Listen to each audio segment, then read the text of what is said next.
नमस्कार, बहुत स्वागत है आपका प्रॉपर्टी गुरु में लेकर हाजिर है एक बार फिर सीएनबीसी आवाज पर आपका ये चहेता शो, जहां पर बात होती है रियल एस्टेट मार्केट की। लेते हैं आपके ढेर सारे सवाल और उन्हीं सवालों के जरिए समझने की कोशिश होती है कि इस वक्त प्रॉपर्टी बाजार में आखिर चल क्या रहा है। और नो डाउट आपके इंडिविजुअल सवालों के जवाब तो हम देते ही हैं।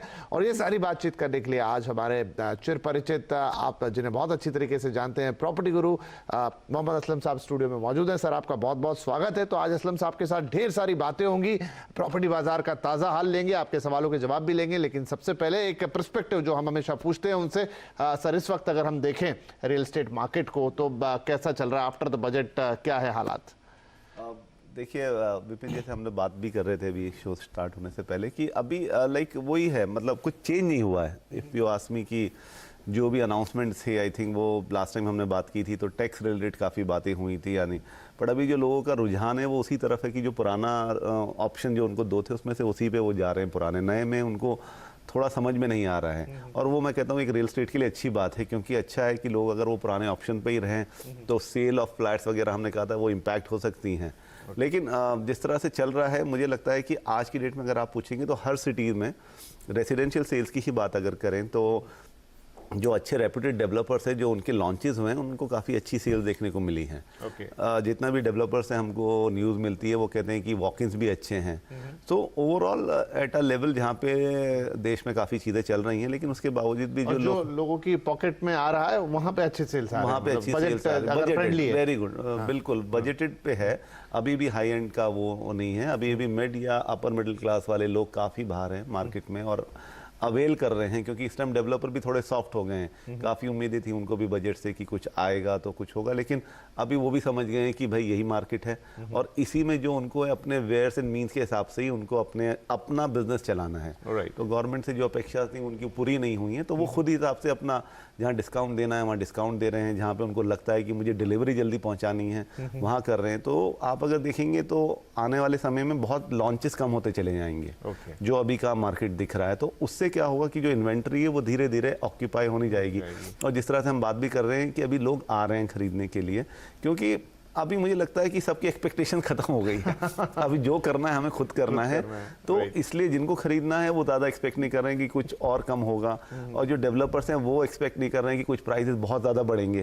अभी तो प्राइसेस स्टैग्नेंट ही चल रहे हैं पिछले कुछ, और अब तो उम्मीद है कि और नीचे की तरफ वो डर रहे हैं कि ना जाए, इससे अच्छा है कि जो प्राइस है उसमें बेच दो आज। तो उसके चलते हुए मुझे लगता है कि इंडस्ट्री के लिए अच्छा हो रहा है, एंड यूज़र के लिए अच्छा हो रहा है। डेफिनेटली इन्वेस्टर्स अभी इसमें नहीं घुस रहे हैं, उनको थोड़ा नहीं लग रहा। लेकिन अगर आप पर्सपेक्टिव की बात करते हैं तो जो दूसरे ऑल्टरनेटिव बिजनेसेस हैं, अगर हम रेजिडेंशियल के अलावा और बात करें तो कमर्शियल अब अच्छा कर रहा है, लेकिन आई थिंक वो अपने पीक पे आ गया है। तो यहाँ से अब हम उसको थोड़ा सा प्लेट्यू होता हुआ देख रहे हैं, और अब यहाँ से मुझे लगता है प्राइजेस फॉर्म होंगे और फिर धीरे धीरे नीचे जाएंगे, क्योंकि जो एक साइकिल है वो रन हो गई है कमर्शियल की। लेकिन जो ऑल्टरनेटिव बिजनेस है, जैसे को लिविंग है, स्टूडेंट हाउसिंग है, स्कूल्स हैं, हॉस्पिटल्स हैं, उनमें जो अभी डेवलपर्स या ऑपरेटर्स काम कर रहे हैं उसमें काफ़ी तेज़ी चल रही है। चलिए, तो ये एक पर्सपेक्टिव हुआ कि इस वक्त रियल एस्टेट मार्केट में चल क्या रहा है। राइट, अब हमारे कॉलर्स आ रहे हैं एक एक करके। तो सबसे पहले सुजीत पांडा साहब बंगलुरु से फोन लाइन पर आ चुके हैं। सुजीत जी, बहुत स्वागत है आपका प्रॉपर्टी गुरु में। बताइए कैसे मदद की जा सकती है आपकी। Good afternoon all. मेरा ये सवाल था, एक्चुअली मैंने व्हाइटफील्ड में 3 प्रॉपर्टी देखे हैं, एक गोदरेज एयर, ब्रिगेड एंड एक ओजोन का। तो तीनों का ऑलमोस्ट सेम 1.5 CR में आ रहा है और स्क्वायर फीट अराउंड 1650 है। ओके। और उसी के और एक प्रॉपर्टी है जहाँ पे सुमधुरा का है, वो ऑलमोस्ट 30 लाख अराउंड 1.2 में आ रहा है। ओके। और वो भी 70% कारपेट एरिया दे रहे हैं। जो लोग मतलब ये 3 जो बड़े बिल्डर्स हैं वो लोग 65% दे रहे हैं। राइट। तो इसमें मतलब क्या करें? Should I choose between those 3 और the lower end that Sumadhura? And second, अभी थोड़ा सा मतलब मैं भी वही सोच रहा था, आपका सुना बात, तो बजट में कुछ सेंटिमेंट पॉजिटिव वाला नहीं है, तो वो भी एक चीज है। एंड थर्ड क्वेश्चन सर, मैं अगर चूज करूँ तीनों में से कौन सा, इन केस चौथा वाला को छोड़ दूं तो उन तीनों में से कौन सा चूज करें? बढ़िया, आपका अच्छा सवाल है, आपने काफी हद तक ये प्राइस में ये वाला सही बैठता है क्या? दैट 1.5 वाला, वो भी थोड़ा बोल 1.5 वाला। जी ठीक है, बिल्कुल बढ़िया सवाल है, आपने काफी होमवर्क करके और एकदम चीजें निकाल के हमारे सामने रखी, शायद हम आपकी ज्यादा मदद कर पाएंगे। तो सर क्या करना चाहिए? इन्होंने 3-4 चीजें यहाँ पे सॉर्ट आउट की है, अब बेस्ट क्या होगा? एक एक करके बात करते हैं। तो आई थिंक पहला तो शायद आपने ही खुद ही बातें बातों में बोल दिया कि अगर मैं चौथा छोड़ देता हूं तो क्या करना चाहिए। तो वो आज की डेट में आई थिंक अभी हम आप शो शुरू होने से पहले यही बात कर रहे थे कि जो आज की डेट में एस्टैब्लिश प्लेयर हैं जिनका ट्रैक रिकॉर्ड है, उनकी तरफ वो ज़्यादातर सेलर्स जा रहे हैं। और वो सही भी है क्योंकि आपको एक एश्योरिटी भी चाहिए, क्योंकि आजकल जो है सबसे बड़ा जो इशू हो रहा है रियल एस्टेट में वो यही है कि डेवलपर्स के पास फंडिंग नहीं है और वो अपने प्रोजेक्ट्स कंप्लीट नहीं कर पा रहे हैं। ये तीनों एस्टैब्लिश प्लेयर्स हैं आपके, ओजोन, गोदरेज एंड ब्रिगेड, तीनों का काफ़ी नाम है बेंगलोर मार्केट में। तो मुझे लगता है आपको पहली चीज़ तो इन्हीं के तीन के बीच में डिसाइड करना चाहिए। उसके रीजंस भी हैं क्योंकि आई थिंक ये तीनों प्रोजेक्ट्स मेट्रो के पास हैं और काफ़ी कनेक्टिविटी अच्छी है, प्रोफाइलिंग बहुत अच्छा है, जो प्रोडक्ट का जो जो एंड प्रोडक्ट है वो काफ़ी अच्छा दिया है। तो मुझे लगता है इन तीनों में से आपको लेना चाहिए, लेकिन अगर आप क्या लेंगे इन तीनों में से वो आपका डिसीजन होना चाहिए। रादर मैं आपको बोलूँ क्योंकि मेरे लिए ये तीनों ही काफ़ी अच्छे हैं। गोदरेज अपने आप में एक नेशनल प्लेयर है, ब्रिगेड बेंगलोर में काफ़ी स्ट्रॉन्ग है, देन ओजोन भी काफ़ी स्ट्रॉन्ग है। तो मुझे लगता है आपको जहाँ भी अच्छा प्राइसिंग मिलता है, जो आपने अभी पूछा कि 1.65 में वो ठीक है या नहीं, तो आज की डेट में प्राइजेस सॉफ्ट हो गए हैं, डेवलपर्स रेडी हैं आपके साथ नेगोशिएट करने के लिए। तो मुझे लगता है ये तीनों क्योंकि पैरामीटर में सेम बैठते हैं, तो जो आपको अच्छा प्राइस दे उसमें आपको ले लेना चाहिए। और फ्यूचर के हिसाब से भी मुझे लगता है कि यहाँ पे आप ज़्यादा श्योर रहेंगे कि ये डिलीवर हो जाएंगे टाइमली और आपको उसका पोजीशन भी मिल जाएगा। राइट, तो सुजीत साहब बहुत बड़ा कोई यहाँ पर उलझन वाली बात नहीं है, चौथा ऑप्शन आउट हो जाता है और तीनों में से बिल्कुल सही कह रहे हैं असलम साहब कि अब ये आपकी पर्टिकुलर चॉइस है, तीनों ही बहुत अच्छे हैं, प्राइस ऑलमोस्ट आपके पास एक जैसा ही है। अब आपका प्रेफरेंस क्या है, आपको किसका डिज़ाइन ज़्यादा पसंद आ रहा है? तीनों ही कंपनियाँ ऐसी जो आपको ऑलमोस्ट वक्त पे भी डिलीवर कर देंगी, लेकिन लोकेशन वाइज या कई बार होता है कि भाई एक चीज़ अच्छी लग रही है दूसरे के मुकाबले ज़्यादा, वहाँ पर आप कर लीजिए और थोड़ा निगोसिएशन भी आप जिससे बेहतर कर पाएँ बहुत अच्छी बात होगी। तो इन तीन के बीच में एक चुन लीजिए, तीनों एट पार हैं। अब आपकी पर्सनल चॉइस जो अच्छी लग जाए, जो कलर आपको पसंद आ जाए, जो डिजाइन आपको पसंद आ जाए, उस हिसाब से आप इसमें आगे बढ़ सकते हैं। चलिए, तो ये सलाह हुई और अब हमारे साथ हैं विमल कुमार साहब, मुंबई से हमें कॉल कर रहे हैं। विमल जी बहुत स्वागत है आपका, क्या पूछना चाहेंगे आप? मुंबई से गोरेगांव से बोल रहा हूँ मैं जी। गोरेगांव और बोरीवली के बीच में ऑल इंक्लूसिव 80 का अंदर मैं 1 BHK फ्लैट देख रहा हूँ। ओके। कारपेट 400 अराउंड 400 ओके देख रहा हूँ। ठीक है, ठीक है। मैं अभी एक्चुअली मेरे पास अभी 60 लाख है बजट, सो इसलिए मैं अंडर कंस्ट्रक्शन का प्लान भी देख रहा हूँ। ओके। अभी ओबरॉय मॉल का एरिया में गोरेगांव ईस्ट में राइट GV बिल्डर्स का 2-3 प्रोजेक्ट आ रहे हैं। उसमें वन है Om Trimurti 395 carpet. Okay okay. Completion date बोल रहे 2022 दिसंबर। ठीक है। Including all inclusive they are asking 81 lakh now. उन लोग का ये दूसरा एक प्रोजेक्ट है प्री लॉन्च में, वो 419 कारपेट है। Okay. All inclusive 81 lakh only. Okay. Completion date will be 2023। ठीक है, ठीक है। ये बिल्डर के बारे में जानना चाहता हूँ। देखिए, हाँ, मैंने तो नहीं सुना है GNV, लेकिन असलम साहब जरूर बताएंगे इसके बारे में। और फिर ये जिस भाव पे आपको मिल रहा है करीब करीब 80 लाख 81 लाख के आसपास और 400 का कारपेट एरिया, 2022-23 ये पोजीशन डेट्स हैं, तो इस सब कुछ मिला जुला के क्या ये बिल्कुल सही होगा आपके लिए इस इलाके में इस बजट के साथ? सर क्या सलाह होगी इनके लिए? देखिए, मैं आपको अवॉइड करने के लिए बोलूँगा। पहला कमेंट यही रहेगा कि आप अवॉइड ही करें। इसके 2-3 रीज़न हैं, क्योंकि हमारी रिसर्च टीम ने मुझे इसके बारे में इन्फॉर्म किया कि अभी शायद ये प्रोजेक्ट एक्सकेवेशन स्टेज पर ही है, जो भी पिक्स उनको मिली हैं डेवलपर की तरफ से, और आई थिंक 10 साल से ये चल रहा है। मैं हो सकता है गलत हूँ, लेकिन आप फिर भी अपने एंड पे चेक कर लीजिए कि अगर 10 साल से वो कंप्लीट नहीं कर पाए हैं तो डेफिनेटली कुछ फाइनेंशियल स्ट्रेन रहे होंगे और मतलब कुछ ना कुछ इशू रहेगा उसमें। तो मुझे लगता है कि आपके बजट में जो आपका बजट है 60 लाख और आप खुद ही बोल रहे हैं कि 81 लाख में वो भी आपका गैप आ जाता है, तो मेरे ख्याल से आपको 60 लाख में थोड़ा और गोरेगांव आपको नहीं, आपने खुद बोला गोरेगांव से बोरीवली के बीच में आप ले सकते हैं, तो मुझे लगता है कि काफ़ी ऑप्शंस आपके पास अवेलेबल हैं। तो देखिए ये टाइम रहता है, किसी डेवलपर के बारे में गलत नहीं बोल रहे, उनके अपने रीजंस होंगे कि वो क्यों नहीं कंप्लीट कर पा रहे हैं, लेकिन आपके अल्टीमेटली आप एंड यूज़र हैं, पैसा आपका जा रहा है, 60 लाख बड़ा अमाउंट होता है, तो मुझे लगता है आपके पास काफ़ी और ऑप्शंस होंगे जो आप ले सकते हैं। सेकेंडली, आज की डेट में आपको मैक्सिमम सबके लिए एडवाइस हम यही देते हैं कि ज़्यादातर आप कंप्लीटेड प्रॉपर्टीज़ में जाइए, जो अभी अंडर कंस्ट्रक्शन है और जो चल रही हैं। हम आपको ये भी नहीं कह रहे कि आप रेप्यूटेड डेवलपर के साथ अंडर कंस्ट्रक्शन में जाइए। आज की डेट में जो नीड ऑफ द आवर यही है कि आपको कंप्लीटेड प्रोजेक्ट देखना चाहिए, या कुछ 90% कंप्लीट है, 10% हो ही जाने वाला है, उस तरह के प्रोजेक्ट्स में आप जाएंगे तो अच्छा रहेगा। And the last resort could भी कि अगर आपको बिल्कुल कुछ नहीं है तो आप रीसेल में भी जा सकते हैं। तो रीसेल में भी काफ़ी अच्छे ऑप्शंस अवेलेबल हैं, क्योंकि इन्वेस्टर्स ने बहुत इन्वेस्ट किया हुआ है उस पूरी बेल्ट में, तो वहाँ पे आपको काफ़ी अच्छे प्रोजेक्ट्स में रीसेल में, और हो सकता है शायद आपके बजट में ही मिल जाए। तो मेरा कहना यही है कि आप वो प्री लॉन्च वाले ऑफर भी ना लीजिए, और जो प्रोजेक्ट अभी काफ़ी दिन से चल रहे हैं और नहीं कंप्लीट हो पा रहे हैं उनको बिल्कुल अवॉइड कीजिए। ये बहुत अच्छी सलाह है, और जो रीसेल वाला ऑप्शन है वो तो मुझे भी बहुत पसंद आया, क्योंकि बात बिल्कुल सही कह रहे हैं असलम साहब कि काफ़ी इन्वेस्टमेंट हुई है इस पूरे बेल्ट में पिछले 10 साल में, और उसमें से काफ़ी सारे इन्वेस्टर बाहर भी निकलना चाहते हैं। सबको मालूम है कि इस समय आप बहुत ज़्यादा उठाव नहीं है मार्केट में, तो आपको एक बेहतरीन डील वहाँ मिल सकती है, और आपको हाथों हाथ घर की चाबी मिलेगी, आप GST से भी बच जाएंगे, और साथ में पहले दिन से अगर आप रहना चाहते हैं रह सकते हैं, किराए पे देना चाहते हैं दे सकते हैं। तो ये बहुत ही सेफ और अश्योर्ड तरीका रहेगा, इंस्टेड कि आप किसी कम दाम के चक्कर में प्री लॉन्च में जाएं, फिर इंतजार करते रह जाएं, क्योंकि मार्केट जिस तरीके का है, चाहे रेपुटेटेड डेवलपर हो चाहे अननोन डेवलपर हो, आप इस चीज से अगर बचें तो ज्यादा बेहतर होगा। बहुत बढ़िया सलाह है आपके लिए। तो आई होप कि इसके बाद काफी हद तक आप क्लियर होंगे कि क्या करना चाहिए। उम्मीद यही है कि जो आपके बजट में है शायद उसमें भी मिल जाए आपको, तो जरूर आप इस पे आगे बढ़े, लेकिन प्री लॉन्च वाले से और अननोन डेवलपर में जहां भी हैं जो आपने घर देखे वहां तो आप थोड़ा बचने की कोशिश करें तो बेहतर होगा। चलिए, इसी सलाह के साथ वक्त हो गया एक छोटे से ब्रेक का। ब्रेक के बाद लेंगे कुछ और सवाल और चर्चा जारी रहेगी रियल एस्टेट मार्केट की।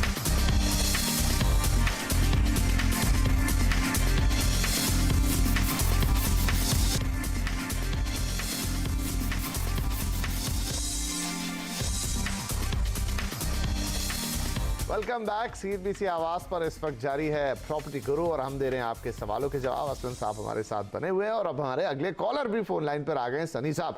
तो सनी साहब, बहुत स्वागत है आपका प्रॉपर्टी गुरु में। क्या पूछना चाहेंगे आप, कैसे मदद कर सकते हैं हम आपकी? हेलो विपिन जी, नमस्कार असलम जी। मैं हैदराबाद गच्चीबोली से रिलेटेड मेरा सवाल है। मैं यहाँ पे एक 3 BHK फ्लैट देखा है पटेल बिल्डर्स का, स्मॉन्डो प्रोजेक्ट का नाम है। करीब 1400 स्क्वायर फीट का फ्लैट, अप्रोक्सीमेटली 1 करोड़ का मुझे वो दे रहे हैं। मुझे आपसे ये एडवाइस चाहिए कि ये प्रोजेक्ट कैसा रहेगा, self use as well as अगर 4 साल 5 साल में मेरा रिलोकेशन होता है हैदराबाद के बाहर तो रेंट वगैरह में कोई परेशानी नहीं आए। मेरा मेन कंसर्न ये है कि ये बिल्डर का उतना ट्रैक रिकॉर्ड रेजिडेंशियल में नहीं है, कमर्शियल में भले इनका नाम सुना है। और दूसरा कि ये प्रोजेक्ट जितना मैंने पता किया अप्रोक्सीमेटली 8 साल कुछ से चल रहा है। आज के दिन में रेरा रजिस्टर्ड है और बिल्डिंग मतलब 90% रेट टू ऑक्यूपाई है। तो मेरा ये सवाल है आपसे, थोड़ा गाइडेंस चाहिए कि इसमें जाना चाहिए या इसको अवॉइड करना। बिल्कुल। तो ब्रेक से पहले जो हमारे पास सवाल था लगभग उसी लाइन का सवाल है, बस है कि शहर बदल गया है, हैदराबाद हो गया है, बिल्डर बदल गए हैं, तो सर इनके लिए क्या सलाह होगी सनी जी के लिए? देखिए, आई थिंक इनकी इसमें एक चेंज है पिछले सवाल से, कि ये कह रहे हैं कि 90% कंप्लीट है बिल्डर। सो देखिए, उसमें चांस बनता है कि आपने अगर ये देखा है और आपको आपने जैसे बोला है कि आपको ये एरिया पसंद है और ये प्रोजेक्ट भी आपको अच्छा लग रहा है, तो मुझे लगता है कि अगर 90% कंप्लीट है और आपने, वैसे तो आपका कहना बिल्कुल सही है, 2012 से ये प्रोजेक्ट चल रहा है और डिलेड है प्रोजेक्ट एक्चुअली, 8 साल हो गए उनको बनाने के लिए। तो बट इसमें एक ही पॉजिटिव मुझे दिख रहा है कि 90% कंप्लीट है। अगर ये नहीं होता तो मैं शायद आपको अवॉइड करने के लिए बोलता था, लेकिन फिर भी मैं आपको एडवाइस करूँगा कि आप इसका पूरी तरह ड्यू डिलिजेंस कर लीजिए कि 90% भी कब बना था। ऐसा तो नहीं है कि 90% 5 साल पहले बन के खड़ा है और उसके बाद 10% में कुछ इश्यूज़ चल रहे हैं। तो उसका तरीका भी हम लोग हमेशा बोलते हैं कि अगर आप किसी लोन के लिए जा रहे हैं तो बैंक से पता कीजिए, उनके यहाँ ये अप्रूव्ड होना चाहिए प्रोजेक्ट, और बैंक के जो लॉयर्स है वो आपसे एक नॉमिनल फ़ी लेके उसको ड्यू डिलिजेंस कर लेते हैं। तो बिफोर गिविंग एनी टोकन वगैरह मुझे लगता है आपको एक प्री सैंक्शन लोन से आप उसको पता भी कर सकते हैं, जहाँ पे आपका पैसा कम खर्च होता है और आपको सही सलाह मिल जाती है फ्रॉम द बैंक। आखिरी सलाह यही होगी कि अगर आपको थोड़ा सा भी डाउट है तो डेफिनेटली किसी कंप्लीटेड बिल्डिंग में लीजिए, किसी रेपुटेड डेवलपर्स के साथ लीजिए, क्योंकि अभी हैदराबाद में अभी भी प्राइस इतने ज़्यादा नहीं बढ़ गए हैं कि आपको आपके बजट में पैसा ना प्रोजेक्ट ना मिले। तो मेरी एडवाइस यही है कि बहुत ज़्यादा श्योर होकर ही आप प्रोजेक्ट में एंटर करें, अदरवाइज किसी और रेपुटेड डेवलपर्स के भी आप 1-2 ऑप्शन देख सकते हैं, क्योंकि आपके पैसे यहाँ काफ़ी सारे लगने वाले हैं और आपको इनफैक्ट घर सबके लिए अच्छा होता है, सबकी इच्छा होती है, तो आप क्यों ऐसी जगह जाके फंसेंगे जहां पर कुछ भी डाउट है। तो एक बार क्लियर कर लीजिए अगर आपको प्रॉपर्टी बहुत पसंद आई है तो, नहीं तो ढेर सारे और ऑप्शन भी आपको गच्ची बावली में 19-20% के डिफरेंस पर जरूर मिल जाएंगे। तो आई होप कि ये सलाह आपके काम आएगी, एक बार ड्यू डिलिजेंस बैंक से भी जरूर कर लें। चलिए, सनी साहब के लिए हो गई सलाह। अगले कॉलर है हमारे साथ ऋषभ मोंगा साहब, गाजियाबाद से हमें फोन कर रहे हैं। ऋषभ जी, बहुत स्वागत है आपका, बताइए क्या मदद करें हम आपकी। नमस्कार सर। नमस्कार। हेलो जी बताएं, बिल्कुल सुन पा रहा हूं मैं आपको। नमस्कार सर जी। अरे मैं राजनगर एक्सटेंशन में मिक्सन अथर्वा करके प्रोजेक्ट है, ओके, उसमें इन्वेस्ट करने का सोच रहा था सर। 1665 स्क्वायर फीट का फ्लैट है सर, जिसका प्राइस अराउंड 57 लाख है।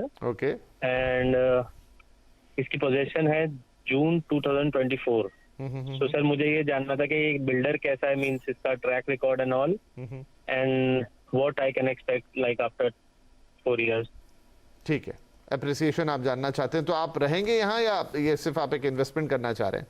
ये इन्वेस्टमेंट करना चाह रहे हैं सर। चलिए, तो प्योर इसी एरिया में हूँ ऑलरेडी। ओके ओके, बढ़िया। तो अगर आप उस एरिया में रहते हैं तो आप बहुत अच्छा जानते होंगे एरिया के बारे में भी, और वहीं इन्वेस्टमेंट आप कर रहे हैं। अब बात है कि बिल्डर कैसे हैं, डेवलप 2024 तक आपको डिलीवर कर पाएंगे कि नहीं, और जिस रेट पर ये मिल रहा है क्या वो सही है, ये सवाल हम पूछेंगे असलम साहब से। सर, क्या सलाह होगी इनके लिए? देखिए, एक एडवांटेज रहता है कि आप जिस एरिया में रहते हैं, तो अगर उधर ही बिल्डिंग में आप इन्वेस्ट कर रहे हैं तो थोड़ा आप मॉनिटर कर पाते हैं चीज़ों को। राइट। हमारे जो पिछले सवालों के जवाब हैं वो रिमेन सेम, कि आपको वो सब चेक करना है। डेवलपर के बारे में यही है कि ये अफोर्डेबल और मिड सेगमेंट में काम करते हैं, और कुछ नेगेटिव तो मैंने इनके बारे में नहीं सुना है।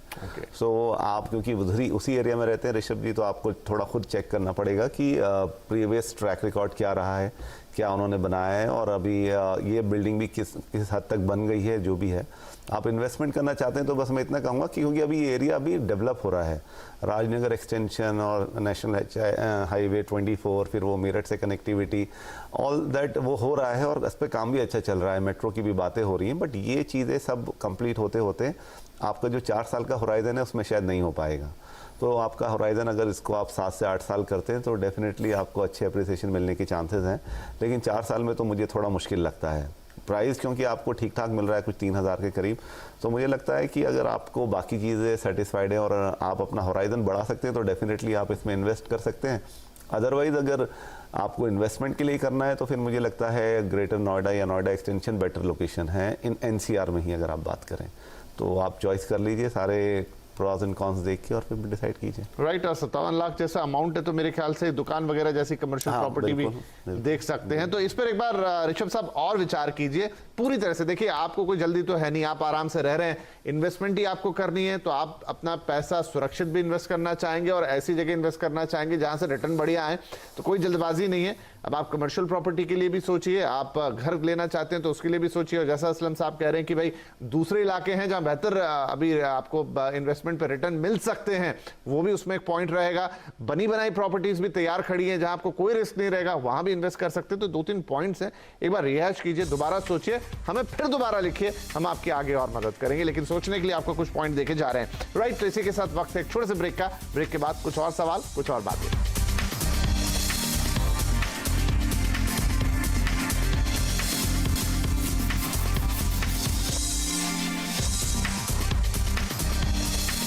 Welcome back. आप देख रहे हैं प्रॉपर्टी गुरु, और यहाँ पर चल रही है रियल एस्टेट पर बड़ी इंटरेस्टिंग बातें। सवालों के जरिए बहुत सारी बातें अब तक हमने की है, इन्वेस्टमेंट से लेकर घर खरीदने से लेकर बड़ी अच्छी अच्छी सलाह भी आज आई है। और अब एक ईमेल लेने का वक्त है। तो होमी वाडिया साहब ने हमें ईमेल भेजा है पुणे से, और आप पूछना चाहते हैं कि खराड़ी में फॉरेस्ट कंट्री प्रोजेक्ट में 3.5 BHK आपने 2016 में खरीदा था करीब 1.25 करोड़ रुपए में, और फिलहाल उसकी कीमत 1 करोड़ 65 लाख रुपए हो गई है। रेंटल इनकम भी उससे मिल रही है, तो अब इस निवेश में रहना चाहिए या निकल जाना चाहिए, तो सब आपके शहर का सवाल है। और बड़ा अच्छा है कि भाई 2016 में इन्होंने खरीदा 1.25 और 1.65 अगर आज है जैसा मार्केट हम देखते हैं तो बिल्कुल बुरा नहीं है, और रेंटल इनकम भी कमा रहे हैं। तो क्या सलाह होगी इनके लिए? प्रोजेक्ट बहुत अच्छा है सर, इसलिए, और एक्चुअली खराड़ी में है, तो खराड़ी में जो एडवांटेज है अभी सारे रेजिडेंशियल प्रोजेक्ट के लिए कि कोई नया रेजिडेंशियल प्रोजेक्ट आ नहीं रहा है वहाँ पे, और कमर्शियल काफ़ी आ रहा है। लाइक आप देखेंगे तो 3 साल में आई थिंक वहाँ पे और 3 से 5 मिलियन स्क्वायर फीट कमर्शियल आने वाला है, जिसके चलते रेंटल तो डेफिनेटली बहुत अच्छा रहेगा। और मुझे लगता है प्राइसिंग जो है रेजिडेंशियल के वो भी बढ़ जाएंगे, क्योंकि खराड़ी एज अ होल मेरे ख्याल से इक्का दुक्का प्रोजेक्ट ही हैं जो रेसिडेंशियल में आ रहे हैं। तो ओवरऑल जो डिमांड है उस एरिया की काफ़ी रहेगी। वॉक टू वर्क का कॉन्सेप्ट सभी चाहते हैं कि घर से निकले और पहुंच जाएं, तो आपके रेंटल्स तो बने रहेंगे। आपको ऑलरेडी काफ़ी अच्छा अप्रिसिएशन हो गया है इस पूरे इस आपके इन्वेस्टमेंट में, तो मुझे लगता है कि इसमें आप बने रहेंगे तो इसमें कोई नुकसान नहीं है। यहाँ से अगर बेहतर ना हो लेकिन यही रेट पे अगर आपका और बढ़ जाता है 3-4 साल में, तो डेफिनेटली आपको फ़ायदा ही रहेगा। और क्योंकि रेंटल्स काफ़ी अच्छे हैं तो कभी भी आपको ऐसा नहीं रहेगा कि घर खाली रहे, तो आपके जो रिटर्न्स है वो हमेशा आते रहेंगे, और एप्रिसिएशन भी इसमें फ्यूचर में 4 से 5 साल में काफ़ी अच्छा दिखता है। राइट, तो वाडिया साहब, अगर कोई जल्दबाजी नहीं है, कोई पैसों की ज़रूरत नहीं है, तो ज़रूर आप इसमें ही बने रहें, क्योंकि अगर आप सोचे कि इसमें से निकालेंगे दोबारा कहीं डालेंगे, लंबा प्रोसेस है, ढूंढना पड़ेगा, सब कुछ करना पड़ेगा। तो एक प्रॉपर्टी जो बढ़िया रेंटल भी दे रही है, बढ़िया एप्रिसिएशन भी दे रही है, और उस एरिया का प्रोस्पेक्ट आगे बहुत ब्राइट है, तो क्या जरूरत है कि हम इसे बेचें? तो रखिए आप अपने पास, 3-4 साल और रखिए, यहां से और बेहतर ये पहुंच जाएगा। फिर आपको कभी लगे कि भाई अब क्या करना चाहिए, तो हम हैं हमेशा आपको सलाह देने के लिए, लेकिन फिलहाल आप इसे होल्ड कीजिए, यही आपके लिए सलाह होगी। राइट, इसी सवाल के साथ हमारे लिए वक्त हो गया है समाप्त। और प्रॉपर्टी गुरु में आप हमेशा बढ़िया बढ़िया सवाल हमें भेजते हैं, वो अच्छी बात है, तो लगातार भेजते रहिए pg@moneycontrol.com पर। और जाएं उससे पहले असलम साहब आपका बहुत शुक्रिया, और ढेर सारी बातें आपसे हुई, बड़े बढ़िया बढ़िया पर्सपेक्टिव मिले। एंड आई होप कि हमारे दर्शकों को, तमाम घर खरीदारों को, रियल एस्टेट में इंटरेस्ट रखने वालों को एक बढ़िया इंसाइट भी आज देखने और सुनने को मिला है। तो चलिए इस हफ्ते के लिए इतना ही, अगले हफ्ते फिर मुलाकात होगी, तब तक के लिए नमस्कार।